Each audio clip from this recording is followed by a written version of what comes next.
पाकिस्तान तो जितना मर्जी सेलिब्रेट कर ले, 100 स्क्वाड्रन लीडर मर गया, इतना उनको मारा, उसके बावजूद वो सेलिब्रेट कर रहे हैं, फिर उनको मारेंगे। मैं 100% श्योर बांग्लादेश के बॉर्डर से कुछ ट्राई करेंगे। बांग्लादेश का प्लेयर आपको इस टाइम पे नहीं लेना चाहिए। चाइना वहां पे अरुणाचल प्रदेश में भी कुछ क्लेम्स कर रहा है वापस। रूबियो ने, it is none of our business कि भाई पहली बार ब्रह्मोस यूज हुई, कोई हमारा प्लेन नहीं गिरा। बाय द वे 11 बेसिस पे मिसाइल्स मार दी। हम कहां घुसे? एक प्रॉपर न्यूक्लियर पावर, सही बात। हमें न्यूक्लियर बॉम्ब यूज करना पड़ जाएगा और न्यूक्लियर ब्लैकमेल हम नहीं सहेंगे। पूरा पाकिस्तान खत्म हो जाएगा। ये तो अमेरिका हमेशा से पाकिस्तान अमेरिका का प्रॉक्सी रहा है। उनको पाकिस्तान की जरूरत है because they want to attack Iran. यार अगर आप टेक्नोलॉजी वाइज देखेंगे ना, इंडिया ने जो कर दिया है, दिखाया है, इसमें बहुत एडवांस था। Air defence system the best in the world right now. मेरे को तो समझ नहीं आ रही कि हुआ क्या है। 7 they are planning to attack Taiwan. बहुत 48 घंटे और 48 छोड़ो, एक ही पाकिस्तान तो जितना मर्जी सेलिब्रेट कर ले, 100 से ज्यादा उनके बंदे मर गए, terrorist and armed forces including squadron leader मर गया। पता नहीं कितने लोगों को, कितना हमने वो हैंगर पे मारा, मतलब एयरफील्ड के अंदर होता है वो, एयर बेसिस तबाह कर दिए, उसके साथ प्लेन्स ले गए, इतना उनको मारा। उसके बावजूद वो सेलिब्रेट कर रहे हैं बेशर्मी की तरह, लेकिन उनको अंदर से पता चल गया कि भैया हमारी क्या हालत हुई है, ठीक है ना। तो वो तो रैटल्ड है, वो तो उनके तो भीगी बिल्ली बने, वो तो कुछ नहीं कर सकते। हालांकि हम फिर उनको मारेंगे, मैं 100% श्योर हूं। तो अब ये लोग क्या करेंगे कि बांग्लादेश के बॉर्डर से कुछ ट्राई करेंगे, देखना आप। 101% ये बांग्लादेश के बॉर्डर से कुछ ट्राई करेंगे। और इसीलिए मुझे लगता है कि बांग्लादेश का प्लेयर आपको इस टाइम पे नहीं लेना चाहिए था। जो हरकतें उनकी चल रही हैं, जिस तरीके से वहाँ पे अमेरिकन भी वहाँ पे लैंड हुए हैं, चाइना का भी वहाँ पे बड़ा इन्वॉल्वमेंट चल रहा है, वो भी एयरबेस देने की बात चल रही थी चाइना को। तो अब चाइना वहाँ पे आपके अरुणाचल प्रदेश में भी कुछ क्लेम्स कर रहा है वापस उन्होंने वहाँ पे, बिकॉज दे आर रैटल्ड ना, जिस तरीके से आपने मारा चाइना और अमेरिका। आपको पता है ट्रंप ने ऑन रिकॉर्ड ये बोल दिया कि we saw different type of missiles used in this conflict. अच्छा, इनको क्या लग रहा था, वेस्ट को क्या लग रहा था और ये चाइना को क्या लग रहा था, ये सारे एक साथ है। वैसे बता दूं मैं आपको, मिले हुए इनको क्या लग रहा था कि भैया ये पाकिस्तान की आर्मी और पाकिस्तान की मिलिट्री का तो इतना नाम है, उनकी एयरफोर्स का इतना नाम है, थोड़ा बहुत होगा ये इंडिया को प्रॉब्लम करेंगे और फिर बंद करवा देंगे हम 1 हफ्ते के बाद। क्योंकि शुरू में उसने क्या बोला था रूबियो ने, it is none of our business, कि भाई हमारा कोई बिजनेस नहीं है, तो आपस में लड़ते रहो, हमारा कोई मतलब नहीं है। पहली बार ब्रह्मोस यूज हुई, स्कैल्प भी यूज करी इन्होंने, बाकी भी डिकॉयज यूज करे उन्होंने। By the way Indian army ने डिनाई कर दिया और अभी तक बता नहीं रहे, चाहते कि दुश्मन समझे कि उन्होंने कुछ गिरा दिया, प्लेन गिरा दिया। उन्होंने बाद में रिटन स्टेटमेंट दिया, there are no losses on the Indian side, मतलब कोई हमारा प्लेन नहीं गिरा बाय द वे। तो इन्होंने क्या किया, डिकॉय भेजा। अब तो इन्होंने बता भी दिया खुद ही, डिकॉय मतलब इन्होंने कुछ ऐसे अनमैन्ड एरियल व्हीकल्स भेजे जिनमें जेट पेंट करा हुआ था और बाकी उनका जो फ्रीक्वेंसी थी रेडार वाली, वो ऐसा लग रहा था कि वो अपना रफाल है या सुखोई है। तो वो अंदर गए, पाकिस्तानी उसमें बिजी थे, इन्होंने वहां मार मूर के रेडार तोड़ दे, तो एयरफील्ड फाड़ दे, तो कोई तुम्हारा यहाँ पे मारी मिसाइल, वहां मारी, 11 बेसिस पे मिसाइल्स मार दी। जब इन्होंने इतनी प्रिसीजन के साथ, दुनिया में रशियंस भी हिल गए बाय द वे, रशियंस को भी लग रहा होगा कि हमने यूक्रेन में सुखोई के साथ में ब्रह्मोस यूज क्यों नहीं करी। क्योंकि देखो गाजा में इजराइल पूरी एयर सुपीरियरिटी है, उधर गाजा के पास एयर सुपीरियरिटी नहीं है, वो पूरा घुस सकते हैं। अभी तक जंग चल रही है, नहीं जीते। यूक्रेन में रशिया कब से घुसा हुआ है, अभी तक जंग चल रही है, नहीं जीत पाए ना, चल ही रहा है। पूरी दुनिया ने पहली बार देखा इस मॉडर्न एरा के अंदर how to win in under 90 minutes. Yes sir. इन्होंने सारे के सारे एयरफील्ड इतनी प्रिसीजन के साथ हटाए, रेडार्स तोड़े, दे वर क्लूलेस, और उनके पास कोई और। And the biggest point you should realise, America कहां कहां लड़ा है, अमेरिका घुसता कहां है, अफगानिस्तान सबसे पहले, जहां कोई ऐसी आर्मी नहीं है जो मार सके, इराक कोई ऑपोजिशन ही नहीं है, और सीरिया, ये सारी चीजें हैं जहां पे कोई इतनी बड़ी ऑपोजिशन नहीं है, वो बनते हैं सुपर पावर और घुस जाते हैं ऐसी कंट्रीज में, ठीक है। रशिया कहां गया, यूक्रेन को नाटो का सपोर्ट है, तब थोड़ा बहुत कर सकते हैं, ठीक है ना।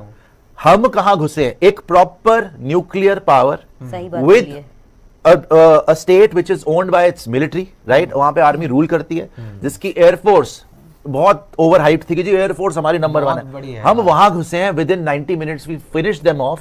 और अब तो ट्रंप ने सीधा इंटरव्यू में जो आज आया बोल दिया कि भैया वो एन वर्ड आ रहा था, न्यूक्लियर वर्ड आ रहा था, तो मैंने रुकवा दिया। मतलब कि 24 घंटे के अंदर अंदर उनको ये बोलना पड़ गया कि भैया हमारे पास कोई विकल्प नहीं बचा, हमें न्यूक्लियर बॉम्ब यूज करना पड़ जाएगा। और एक और मैं बात बता दूं कि जो प्रधानमंत्री बोला अपनी स्पीच में कि न्यूक्लियर ब्लैकमेल हम नहीं सहेंगे। बाय द वे ये न्यूक्लियर टच वुड, हमारी प्रिसीजन ब्रह्मोस की इतनी है, ये न्यूक्लियर बॉम्ब पहली बार चला नहीं पाएंगे। चला भी दिया तो इंटरसेप्ट कर लेगी हमारी डिफेंस शील्ड जो है। तीसरी बात, अगर इन्होंने चला दिया, वो चाहे छोटा हो, क्योंकि उनके पास वो भी है छोटे वाले न्यूक्लियर बॉम्ब है, अगर वो छोटा हो या जो भी हो, पूरा पाकिस्तान खत्म हो जाएगा। ये तो हमारे यहाँ अगर बहुत हद हो गई, 1 सिटी 2 सिटी इफेक्ट हो सकती है, उसी टाइम पूरा पाकिस्तान खत्म है। तो they had no option So I think it was a watershed movement, and even America realized, and China realized, and Russia and all these superpowers realized कि भैया ये इंडिया ने जो कर दिया है, जो अपनी मिलिट्री माइट दिखाई है, उसने एक तो हमको कैटapult कर दिया into the super power sphere, and now even Bangladesh, China, ये सब जो वहाँ पे उनके सपोर्ट में आ रहे हैं ज़्यादातर। देखिए सपोर्ट में इन द सेंस, आपको मैं इसका ये समझा दूं, अमेरिका हमेशा से पाकिस्तान अमेरिका का प्रॉक्सी रहा है। उन्होंने उनको IMF से भी दिला दिया, फंड दिलवा दिया। उनको पाकिस्तान की जरूरत है because they want to attack Iran in the long run. Iran की वॉर बहुत टाइम से चल रही है। ईरान जो अब हूथीज के साथ मिलकर इजराइल के अंदर करा रहा है, ये पूरा जो जियोपॉलिटिकल गेम चल रही है, ठीक है ना। सो उनको पाकिस्तान यार वो जैसे बोला ना, वो कहीं भी पैसे दो, कोई फेंकेगा वो उधर चला जाएगा। वो चाइना का पिट्ठू है, वो अमेरिका का भी पिट्ठू है, वो तो हर बंदे के लिए बिछा हुआ है कि आप हमें जो करवाना करवा लो।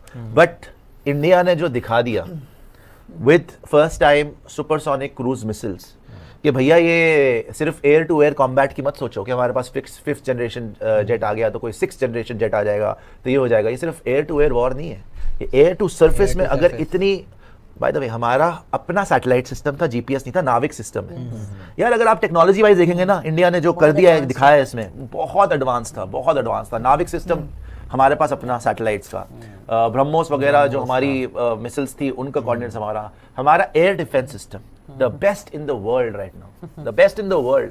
कोई अमेरिकन नहीं, कोई चाइनीज नहीं, best in the world integrated system है। चाइनीज तो अभी एक्सपोज हो गई, टू गुड। सो हाँ, तो चाइना तो पूरी तरह, चाइना को तो समझ नहीं आ रही कि हुआ क्या है। चाइना को तो वापस जाके वो ड्राइंग बोर्ड पे, बिकॉज दे आर थिंकिंग हम ताइवान को इन्वेड करेंगे। ताइवान ने अभी इंडिया के हक में, इंडिया के प्रो इंडिया स्टैंड लेके वहां पे हमें सपोर्ट किया इस पूरी झड़प में। उसके बाद US वो भी ताइवान की तरफ से लड़ना चाहता है, वो नहीं चाहता कि चाइना ताइवान को इन्वेड करे। By 2027 they are planning to attack Taiwan. तो बहुत चीजें आ गई है उसके अंदर, और इनके तो दिखाई देगा इनके मतलब हथियार कैसे है। तो बट इंडियन, मैं बस बोलूंगा यार कि 48 घंटे और होने चाहिए थे। मैं सॉरी थोड़ा लालच कर रहा हूं, 48 घंटे और, 48 छोड़ो, एक ही दिन में कर देते हैं 48 घंटे।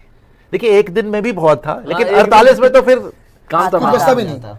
48 घंटे और मिल जाते, लेकिन वो हो नहीं पाता बिकॉज अगर वो अभी से बोलते कि हम न्यूक्लियर तो वो तो खत्म ही था, तबाह हो जाते ना वो फिर। सो और अब पाकिस्तानीज आर आल्सो रियलाइजिंग, अब उनके वहां से भी आ रही हैं, मतलब उनके खुद के लोग बोल रहे हैं कि भाई इंडिया ने तो सारे एविडेंस दिए, सैटेलाइट इमेजेस दी, तुम जो बढ़ के मार रहे हो ना, तुम्हारे पास कोई एविडेंस है ना, तुम्हारे पास कोई सैटेलाइट इमेज है। एक पाकिस्तानी ने मुझे बोला, उनके आपके पास सैटेलाइट नहीं है, चाइना की सैटेलाइट से इमेज दिखा दो, अमेरिका कोई इमेज नहीं है उनके पास। एक पाकिस्तानी ने मुझे बोला, मैंने कोई टाइम्स नाउ का शेयर किया हुआ था, तो उन्होंने बोला कि Sushant times now is Indian channel, तो मुझे एक भी फॉरेन वो दिखा दो तो मैं मान जाऊंगा। तो मैंने 10 डाल दिए, और वो थ्रेड जो है वो 1000 से ज्यादा उसके रिट्वीट भी हो गए, बहुत सारे लोगों ने देखा। उसमें हर आर्टिकल डला हुआ है इंटरनेशनल, जो न्यूट्रल।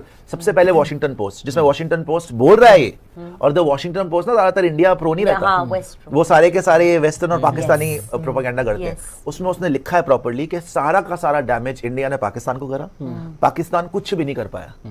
और ये अपने देखे जा रहे हैं। देखो इसमें बहुत सारा ना मिलिट्री इंडस्ट्रियल कॉम्प्लेक्स के लिए ये था कि अरे जी हमने प्लेन गिरा दिया तो उसके शेयर ऊपर हो गए, चेंगडू के, J10C के। अब धीरे धीरे जैसे पिक्चर क्लियर हो रही है ना, within the last week जो 40% शेयर बना था वो 12% गिर गया, बाकी भी उनके गिर गए। और ये जो लोग बोल रहे हैं कि इंडिया, भाई ब्रह्मोस पता है 17 कंट्रीज ने 17 कंट्रीज ने हमारे सामने क्यू में है कि हमें भी ब्रह्मोस मिसाइल चाहिए। 17 countries including Saudi Arabia, UAE, ये जो मुस्लिम कंट्रीज हैं जो ज्यादातर सॉफ्ट कॉर्नर रखती है पाकिस्तान के लिए, सारे के सारे कतार में 17 देश। हमारा एयर डिफेंस सिस्टम आकाश, जो दुनिया में बेस्ट एयर डिफेंस सिस्टम है, प्रूव हो गया इस वॉर के अंदर, वो लेने के लिए क्यों में लगे हुए लोग। हमारे डिफेंस के स्टॉक्स हैव स्काईरॉकेटेड। वहां पे चेंगडू जो J10C का पहले स्टॉक बढ़ा था, अब गिर गया बुरी तरीके से, 12-13% गिरा हुआ है पिछले हफ्ते में। सो अब धीरे धीरे जैसे सच्चाई बाहर आ रही है ना, तब लोगों को पता चल रहा है कि हुआ क्या है वॉर के अंदर। एंड बस आगे हमें ये है कि इस मौके को जाने नहीं देना चाहिए। Now we should not wait for anything कि जी इन्होंने ये करा वो करा, खत्म करो एक बार जड़ से, फिनिश देम ऑफ, खत्म करो एक बार जड़ से। इनकी कम से कम ये जो रोग गवर्नमेंट है, ये जो आसिम मुनीर वगैरह, इनको तो हटवाओ, डेमोक्रेसी लाओ पाकिस्तान में। इसीलिए बोल रहा हूँ उस टाइम पे 48 घंटे और होते ना, उसी टाइम पे इनको वेट नहीं करना। खैर मुझे लग रहा है कि आप कल का दिन निकाल लें, कल 18 है, नहीं उसके बाद इतनी जल्दी नहीं करेंगे। मैं आपको जैसे बता रहा हूँ, देखो, America needs Pakistan for Iran, America needs Pakistan for China, America needs Pakistan strategically as, क्योंकि उनके एयर बेसिस पहले भी थे वहां पे, वो तो वैसे ही बिके हुए तुम्हें पता ही है।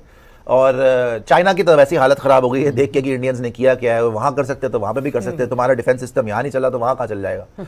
सो उनकी बड़ी हालत खराब। And the thing is, Iron Dome बोलते थे ना इसराइल का, भाई इसराइल के कितना किलोमीटर होगा, थोड़ा बहुत है, इसराइल इतना सा है, छोटा है। इंडिया का कश्मीर से लेके गुजरात तक इतना बड़ा बॉर्डर है, उन्होंने हर जगह ट्राई कर लिया, हर जगह सक्सेसफुल हम रहे। 95% plus success rate of our air defence system.